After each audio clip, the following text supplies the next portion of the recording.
This is Bruce Bochy, and you're listening to the Ranger Report. Oh, the Ranger Report. Yeah, the Ranger Report. If you want the inside scoop, listen to the Ranger Report. Oh, here we go!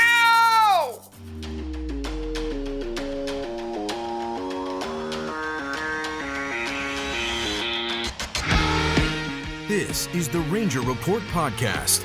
News, insights, predictions, interviews, and information about the World Series champion Texas Rangers, from the major leagues to the minor leagues. And now, here are your hosts, Ben Dieter, Tyler Nilson, Kane McCutcheon, and CJ Berryman.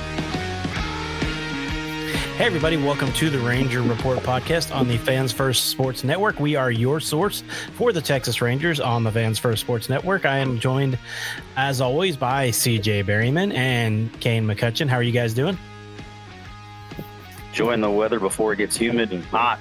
We're supposed to get a little bit of rain up here in Amarillo here in the next couple hours, so I'm enjoying how cool it is. Nice underneath this beautiful tree. I told you guys I've been having AC trouble, so I'm enjoying the heat and humidity inside my own house right now. So, Kane, you're the only comfortable one among the three of us. Yeah, I don't check the weather, so I have no clue what's going on outside. Maybe it's going to rain, maybe it's not. Who knows? All right, and we are brought to you by Dallas Sports Nation. Of course, we are on the Comfort Air online studio. Glad to be with you again. It's been about a week, a little bit more since we've done a show, so looking forward to it. We got a lot to talk about, guys, and let's start with, after the Rangers got swept by Kansas City, they've looked pretty good against the Pirates. They won 2 out of 3. And against the Orioles, they won 2 out of 3, including, I guess, let's start with Jacob DeGrom last night. CJ, I'll start with you. What did you see from the former and now current ace? Dominance. Yeah. That's the best way I can put it. And it was the same way in the previous outing against Pittsburgh, although he did have one inning where he gave up the only 2 runs he'd had in one inning. The only 2 runs he gave up that whole game.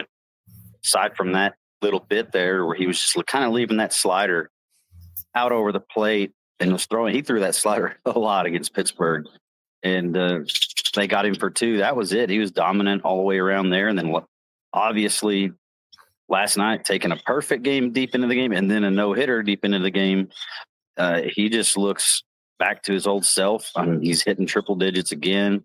He's hitting the corners with it. I mean, that's tough to hit when it's 100, 101 on both the inside and outside part of the plate. And that just makes his slider, that wipeout slider that he has, even better. In the changeup, he's not afraid to throw a changeup to right-handed hitters. Usually you see right-handed pitchers throw that changeup a lot to left-handed hitters and vice versa. Not DeGrom. He's not afraid to throw any pitch in any part of the count. So you're seeing confidence. You're seeing command. You're seeing just exactly what the Rangers signed up for just a couple of years ago. Yeah, Kane, what did you see last night? I saw the GOAT, right? I might as well just call him that. I mean, CJ pretty much summed it up. He was dominant. Yeah. He threw all of his stuff in any count. The off-speed stuff was electric last night. Right from the jump, he strikes out Jackson Holiday on the nasty, the 2 nasty off-speed pitches he gets from Anderson. Like, he right from the jump, pretty much the entire night, he had everything was working. And the pitchers will tell you, like, you have your good stuff, maybe 10 starts of the year where you feel really good and you feel like you're locked in. And that was definitely one of the 10 for DeGrom, because he was really, really good. And I mean, we get to witness one of the all-time greats every 5th day. Look at the numbers and they will tell you that. And it's special to watch. You've got to come to the ballpark and watch it. You've got to turn on your TV when he's pitching. Like, you want to watch it. And he looks like his old self. And I mean, his non-injured self. You can't say that this is what he is when he pitches. Obviously, the health was always the question, and it's held up so far this year. So you're getting, more than you could have, wished for of a guy coming off Tommy John. He's probably, I'm sure we'll talk about All-Star because that's coming up, but it's looking like he's probably going to be the Rangers' maybe lone representative at the All-Star game this year, much deserved. And if he continues this trend, and the way he's pitching right now, he could wind up with a season that we've never seen from a Ranger. Let's hit on that a little bit later on the All-Star game, because I did want to talk about that too. I'm glad you brought that up because I forgot to mention that pre-show. But yeah, we do need to talk about that too. But another guy I wanted to talk about, CJ, is the guy that you and I covered in the minor leagues, Jacob Latz, and the job he did. Well, really, both times he started and just his last few outings, he looks locked in. But man, the other night against Baltimore, I mean, he looked dominant. Jacob Latz is looking like he has found what he needs to found at the major league level. That's a guy, like you said, we've been tracking since really 2021 in the minors, and he kind of snuck up through the minors because there's other names you could say, like such as Cole Winn. I mean, Cole Winn was, former first rounder, and everybody's talking about him, and that was just a guy that we saw that was just, I mean, at each level he pitched at, and then got up to Double-A when Cole Winn was really on. So opposing lineups. Actually, in the rotation, it was Cole Winn and Jake Latz back to back.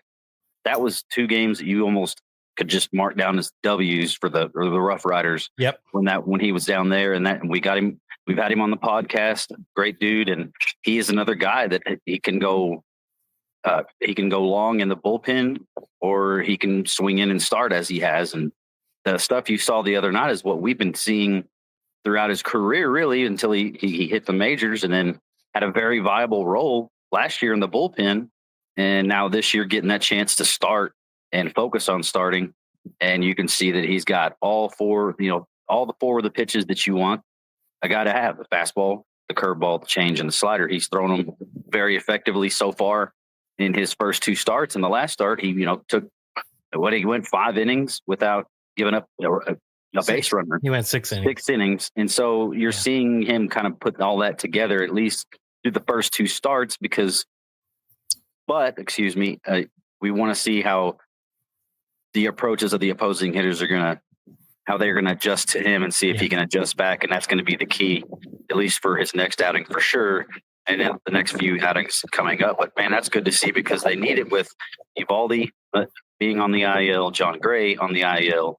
Not 100% sure exactly when they're going to return. And now Cody Bradford, we got that news the other day that he is being shelved for the remainder of the season with elbow surgery after having I guess you could say, a setback in his recovery. So he's done for the season. It was absolutely needed out of him. And we can also talk about Kumar Rocker coming back up, and after being essentially demoted due to ineffectiveness. And obviously he had a little injury earlier in the season, but Kumar has come up and he pitched 5 scoreless in his return, then went 6 scoreless. 6 strong with a quality start in his last start. So the young guys are coming through right when the Rangers need them, and just kind of keeping that pitching momentum going. And you can kind of see how that feeds. And Kane, you're in the clubhouse a lot, so you've talked to the guys about how feeding off of each other starts day in and day out. It's contagious in that clubhouse when it comes to the pitching staff and the pitching rotation and the pitching staff as a whole. Yeah, definitely. I think that's a group that they give each other advice, first off, a lot.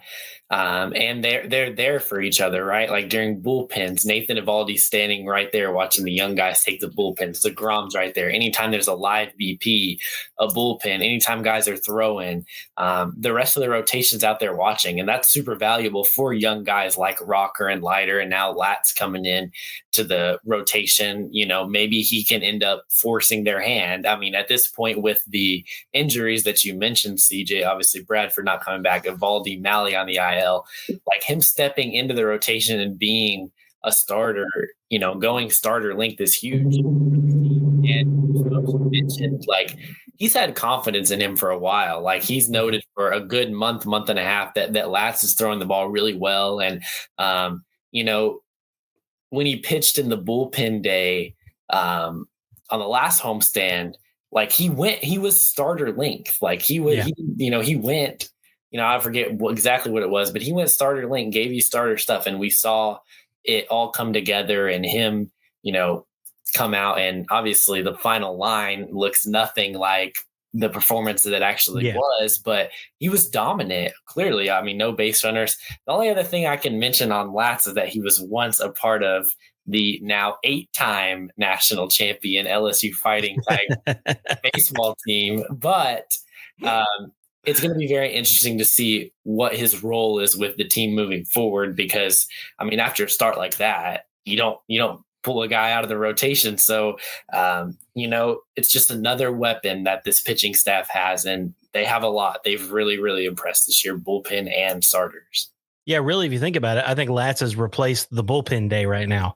Like that, now instead of a bullpen day, it's going to be Latz's day to start. I think he's earned that from his last two. Like you said, the one before he went, I think 5 1/3 innings or 5 2/3 innings, but he started in the 3rd inning and went like into the 8th.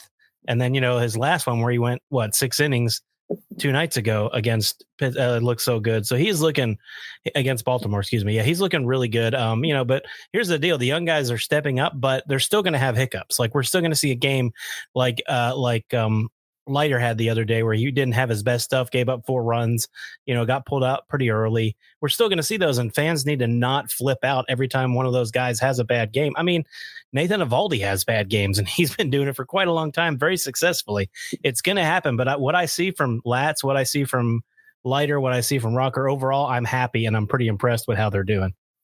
I think you have to be, because look at the age of this rotation, right? Yeah. DeGrom is older, Malley's older, Evaldi's older, and you're seeing that when the torch does need to be passed, there's guys that are at least capable of working good starts, getting guys out of this level. They, of course, are going to continue to develop, and that's what good teams do. They continue to develop guys when they're in the big leagues versus that development stopping at AAA. I think a lot of times that separates good development teams from great development teams, is who can continue to develop guys when they're in the majors. But yeah, they're going to have hiccups, like you said, especially because like Rocker, I know we talked about this in the last show, like Rocker hasn't thrown a lot of innings at all.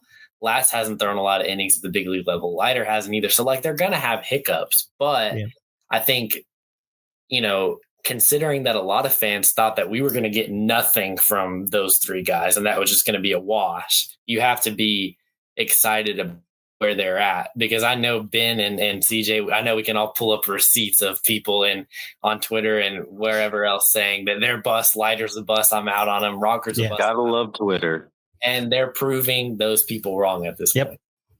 Definitely so. A lot of credit too goes to the bullpen, because how many times through the rotation so far have the Rangers had to go to that bullpen by committee game, and they've held strong. And then when the starters have come in again with the young guys, and then getting your reliable veteran guys to go deeper into the ball game as well, to keep that pressure off the bullpen and allow them to have those bullpen games.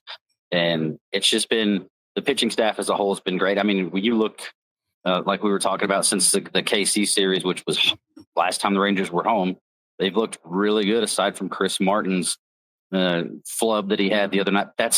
You don't expect that out of him.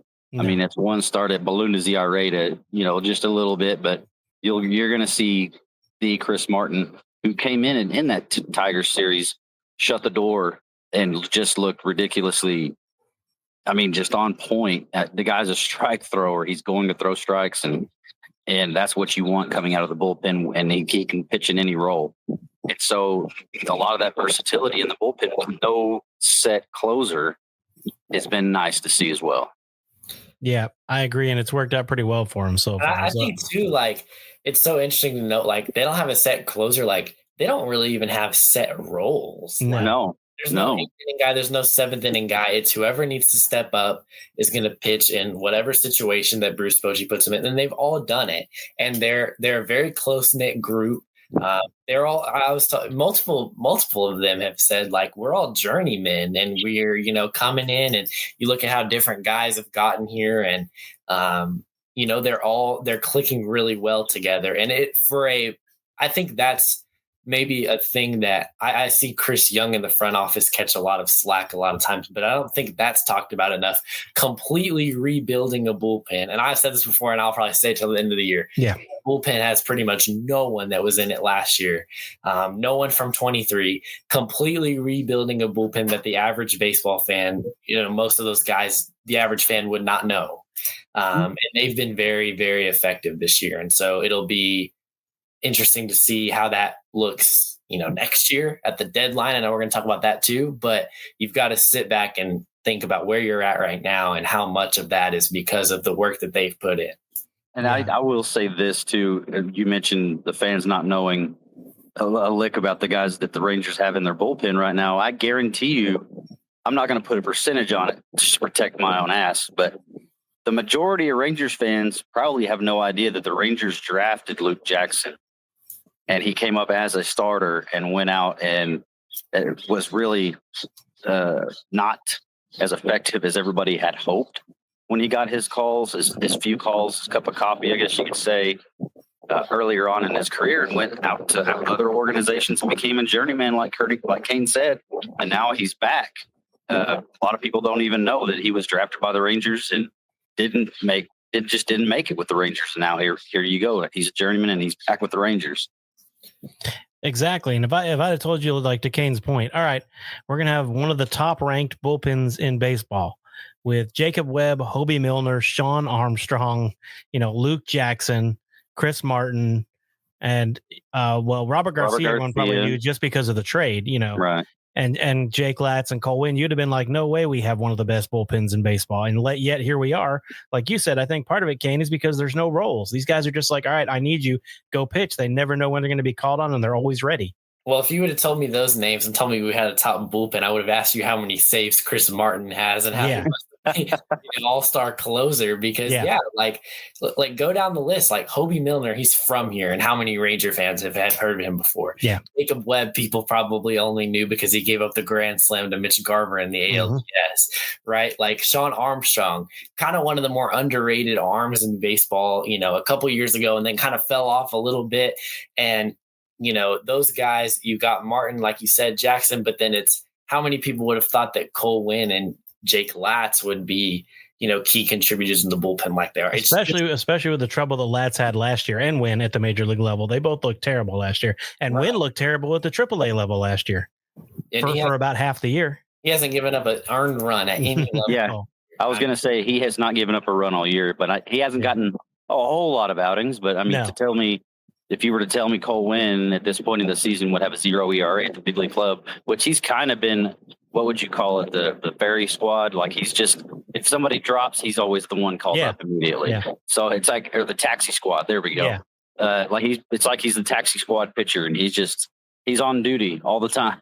Well, it's forced their hand into keeping him here, right? Like, he's been here while consistently. He's been thrown into leverage. There have been times throughout those bullpen games where it's like, oh shoot, our leverage arms are down. Cole Winn comes in and doesn't miss a beat. It's really impressive. And I know I mentioned this on the last show, but like, really get something from Cole Winn, who you had such high hopes for.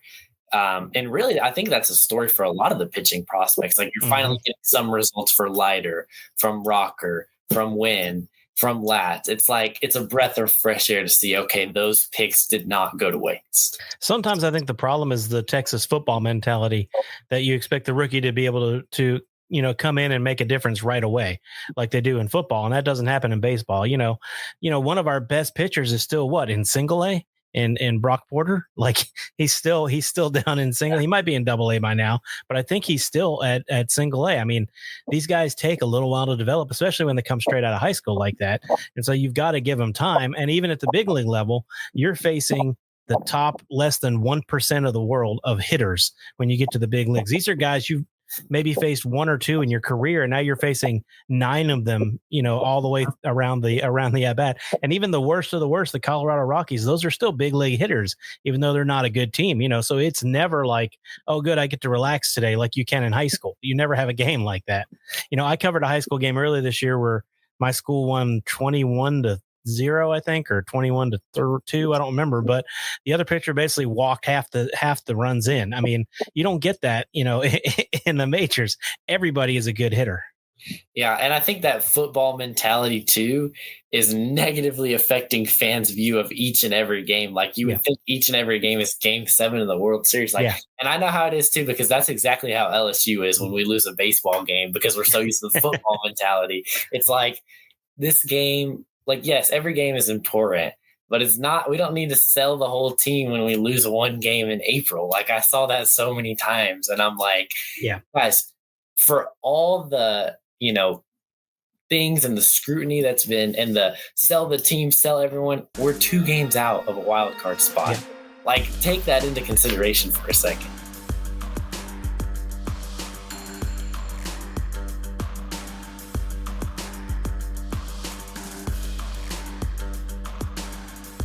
100%. All right. Speaking of all-stars, we all agree Jacob DeGrom, right? He's going to be an all-star. 100%. There's so many more that deserve. And I want to bring up a name that should have been an all-star last year and wound up winning a Silver Slugger award and should be an all-star this year, but he's not going to get the fan vote. And that's Josh Smith. But hopefully the players get him in, when it comes to that part, because Josh Smith, guys, for the second year in a row, deserves to be an all-star.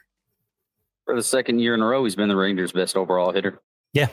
I mean, it was that way last year, and to this point this season, he's been the Rangers' best hitter. And you've got guys like Seager, Simeon, you got Adolis Garcia, Josh Young, who has a bigger quote-unquote name to everybody, even non-Rangers fans. You've got guys like that overshadow him, but he's consistently been the best hitter. He plays everywhere. He's played every position except for pitcher and catcher in his career. That's insanity. So the fact that he's so versatile, but you have to get him into the lineup every single day. How is that not an all-star? If you're the best hitter on your team and you are playing every single position, how are you not an all-star? But it's, again, because the fan vote is always the big names are going to be the first ones off. Yep. They're the first ones, and the bigger fan bases are going to get those. The Rangers don't have as big of a fan base, obviously, as your Yankees, your Red Sox, your Cubs, all the Dodgers, and go on and on. But luckily, the players have a choice in that, and I think, Kane, that the players hopefully will speak loud enough and get a guy like Josh Smith deservedly into the All-Star game. Yeah, I hope so. I mean, it's going to be tough. Like, if you asked me to bet on it, I would, of course, say no. I just don't think he has the name recognition. As far as the fan vote goes, the lack of a true position hurts him. Yeah. The utility category, and because how the All-Star ballot is set up, they have the stats right there. So when you click, if there was a utility category, he would be in on the fan vote. Yep. Unfortunately, there's not. Maybe that's a conversation we could have. Maybe that's something they add in the future. We've seen them add it with Silver Slugger and Gold Glove. So maybe in the future they add that to the All-Star ballot for the fan vote. I think that would make it. That would be a good, category to have, and I think that would, introduce a whole nother aspect to the All-Star voting. I actually think that fans do a pretty good job of picking the guys that, for the most part, have good first halves. But then again, there is at least a couple cases of popularity that you can pick off every year. But we'll see. We'll see if the players can, maybe rally them in. We'll see. I don't know. I don't think it's likely. I think it could be likely that we're heading towards DeGrom being the only All-Star on the team. If Eovaldi and Mahle were to stay healthy, that would be a different story. I think one of, or probably both of them, could have made it. But, if they come back soon, by the time that it's time for the players to pick, which really isn't too far from now, maybe they sneak in. But I know we saw 2021 when Joey Gallo had a poor start to the year, and then at the last second he started doing well, and they voted him in. So we'll see if those guys can make it, but I think we could be headed towards DeGrom as the only All-Star. I mean, if it goes off, what have you done for me lately? Then Simeon might get in because he's been on fire since the end of May. So still doing really well. And Seager's starting to look better. Adolis is starting to look better. That's the thing. It's good to start seeing Josh Young start coming along too. The offense is finally looking a whole lot better. It's still not great, but man, it's a lot better than it was there for a while. I know, take out the Kansas City series where they did so bad. But other than that, they're still looking pretty dang good. They're still hitting the ball a lot better. They're hitting better with runners in scoring position. And the big thing is I can't remember the record, Kane, off the top of my head, but they're 29-3 or something when they score 4 or more runs. It's insane. Yeah, they've lost 5 games when scoring 5 games. Yeah, they've lost 5 games when scoring 4 or more. Yeah. And more important than All-Star, right? I think if you told me, would you rather have a bunch of All-Stars or a bunch of guys that are actually hitting the baseball? Well, I know they kind of coincide, but you would rather hear that the offense is starting to kind of click. Yeah. The All-Star vote update. So it's great to see. Last night they put up the 7 spot, and they rally and get the win in extra innings against Baltimore. You hope that they can bring it home. If they can have a really good, this is a big homestand. I know we're going to talk about it, but this is a big homestand. If they can really have a good one here, and it starts with the offense, we're gonna, that's going to be huge. I want to go back to DeGrom for a second because I know I could mention is that I said, he might be the only All-Star, but I don't think Ranger fans maybe should care because he might start the game. He's been that good. Yeah. No, he 100% has been. So 100% has been. All right. Well, let's look ahead to the next couple of series. They have the Mariners coming in this weekend, which is a huge series for the American League West. Mariners are now in second place behind everybody knows who. I'm not going to say it. Who are in first place. And then the Rangers are actually in fourth place right now behind the Los Angeles Angels as well. But they are 7.5 games behind Houston. They are 2 games behind Seattle. So if they sweep this series, the Rangers are in second place. And, if they even win 2 out of 3, they're just right there. So it's just amazing to me, how they've stayed in this race, even with all of the issues that they've had.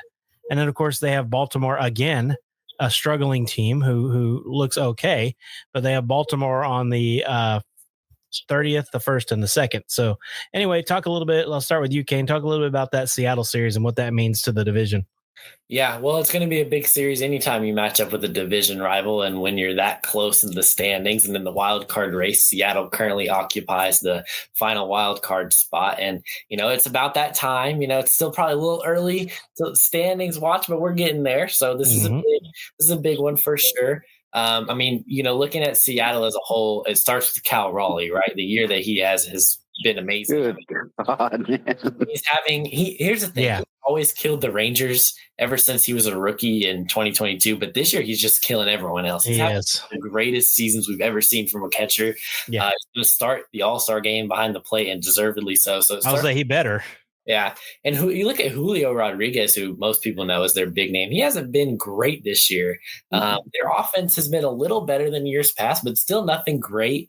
On the pitching side of things, they've been a little banged up. George Kirby actually came back, but he just pitched last night. So the Rangers are going to avoid him. Yep. Right now, you look at someone like Brian Wu, who we've always kind of known as like their young guy that like when it's, we know he's going to be really good, but it's when, and he's been really good this year. So it's kind of, typical Mariners, right? The offense is doing a little better. How much of that is one player? A lot probably, but the pitching is going to be there. So it's going to be another Rangers-Mariners series. We've seen it before. We know how it's going to go, and it's always fun and tight. So going to be a very interesting series, very exciting series, and very important series for June. I agree. And then CJ, go ahead. Yeah, I was just going to say, hopefully they get to the ballpark and they don't have the memories of what the series was last time they were here, because it was that sweep against Kansas City, and it was not even really close. Salvador Perez just had an outstanding series, and as a whole, the Royals just beat the crap out of the Rangers all 3 games. And so kind of hope that taste is out of the Rangers' mouth, going to 2 series on the road, now coming back home with two big series, one obviously against the division rival Mariners, who are just ahead of you, and then struggling Baltimore, who that's a team that everybody still is waiting to get hot because they can get super hot and be super scary. Hey, they have a bright future. Yeah. Ask John Smoltz. But yet, so you want to see them kind of kick a man while he's down, take 2 or 3. I'd be happy with 2 or 3 from Seattle, and I think I'd be happy with 2 or 3 from, maybe losing a game. That's okay. 2 or 3, take the series against Baltimore. You win 4 out of 6. That's not asking too much, I guess. But you just want to see them, especially at the beginning in this first game, come out and come out strong. Just at least for the next 6 games, or for the next 2 series, leave that behind. Leave that Kansas City Royals series behind, and start a new trend. Yeah, and it looks like if the rotation lines up correctly, DeGrom is going to face the Orioles again in his next start. Yeah, it's a big homestand for just the overall season in general. Like you take 4 or 6 and you're above 500. Yeah. So yeah, this is big. Obviously looking at Baltimore, they may have a bright future, but they don't have a very bright front office. Yikes! No, goodness me, how are we not? Let's shell some cash out and get some pitching. Come on, guys, what are we doing over here? Yeah, it has not been good for them at all. But they got off to a terrible start, and they've been playing a little better of late. They have been, but when they got to start way worse than the Rangers. They started really, really bad, and they're trying to recover from that. All right, guys. Well, let's hit the subject that I really wanted to talk about on this show. So are the Rangers buyers or sellers? Let's look into the possibility of both I personally think that they're probably going to be buyers knowing Chris Young because they're still there. We said June was really, we talked about this earlier, all three of us, that June was the important one. If they fell 10 or 15 games out, at the end of June, but they're not, they're 7 games back and they're only 2 games under 500. So it's not like, they're being blown out of the water in the division race. And like Kane said, they're 2 games out of the wild card. So I think buyer, but we'll have fun and look into a little bit of both. So can start with you, CJ, buyer or seller? What do you think they're going to do?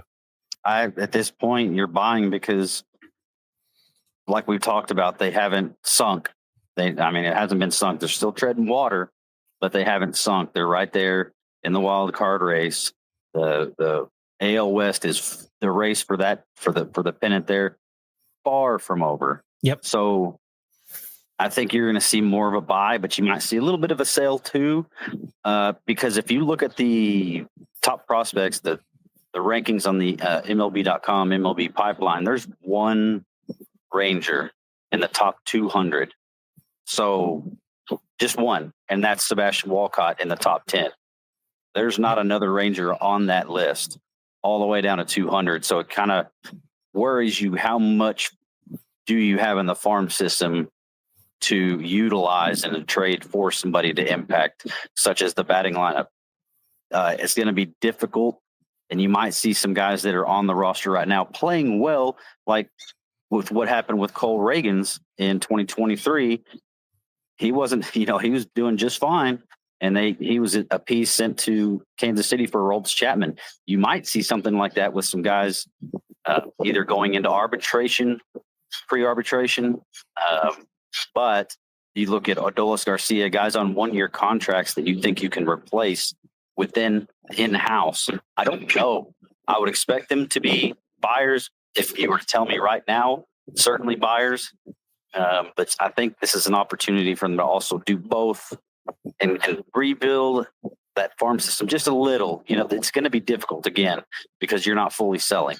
So it's going to be very interesting to see what's done. I don't think you want to give up a guy like Adolis Garcia, who at a whole lot of times is your spark plug on offense, who can ignite rallies. He can ignite the offense overall, just period. With the way he plays and the way he goes about playing the game and being very boisterous, I guess you could say is the best word, and get the team fired up. It gets the fans fired up. So it's going to be so interesting to see. And I don't know. I just say buy, but how much are they going to buy? I don't know, Kane. Yeah. Kane, what do you think? I think it's going to be somewhere in between buying and not selling. I think we're going to have another kind of trade deadline similar to last year. Yeah. Where they didn't buy or sell, but they made a couple smaller moves just to kind of see, maybe can we spark a run? Obviously, as of now, they're closer this year than they were last year, but we still have a lot to go. They also just don't really have a ton to work with in terms of the farm system, and then also the salary table. It's not really a whole lot to work with there as far as just being able to make a big splash. I also don't know that they really need to make a huge splash. I think maybe they bring in a kind of a bat that's maybe, a little bit not at the front of the market, kind of, back in the market. And then, the bullpen, I think, is somewhere that can be addressed, maybe add another arm there. But I don't think anything crazy. If you were to tell me right now, of course, that could change.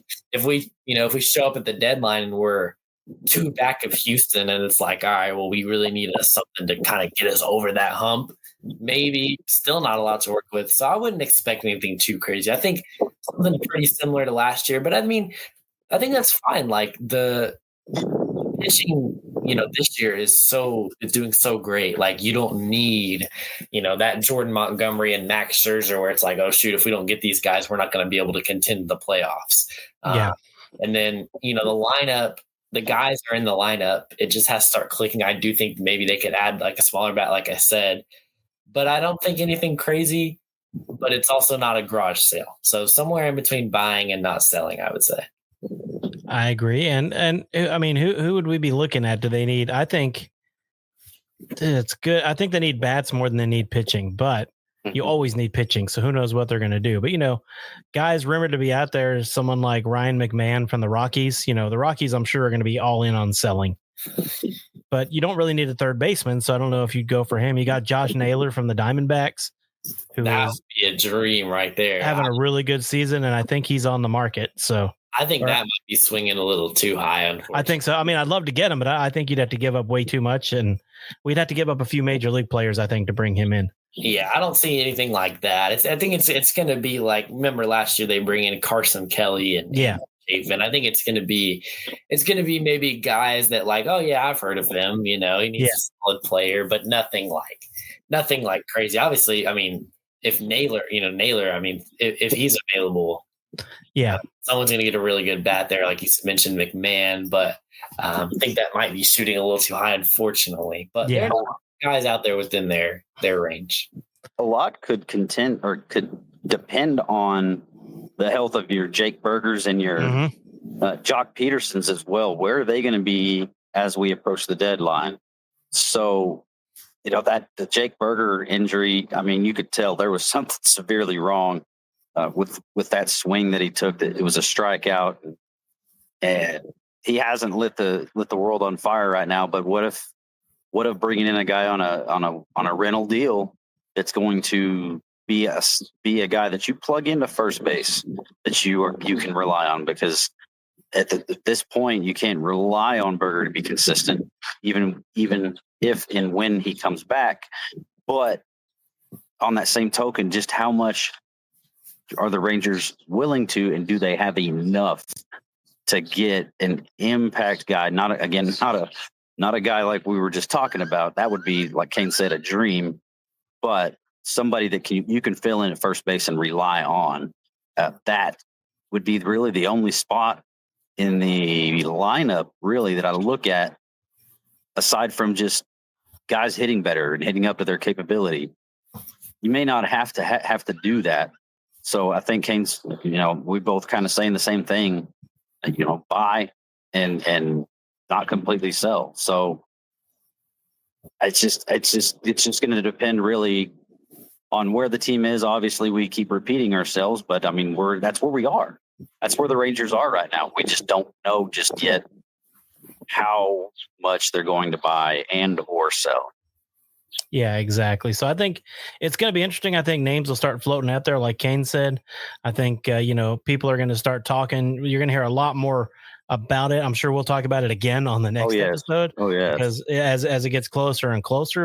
And again, it depends. Let's see how this homestand goes. If the Rangers win 4 out of 6, like Kane said, then they're over 500. So, we're looking at a team that is definitely in contention to make the playoffs with what they have right now, with 4 of their original 5 starters on the injured list.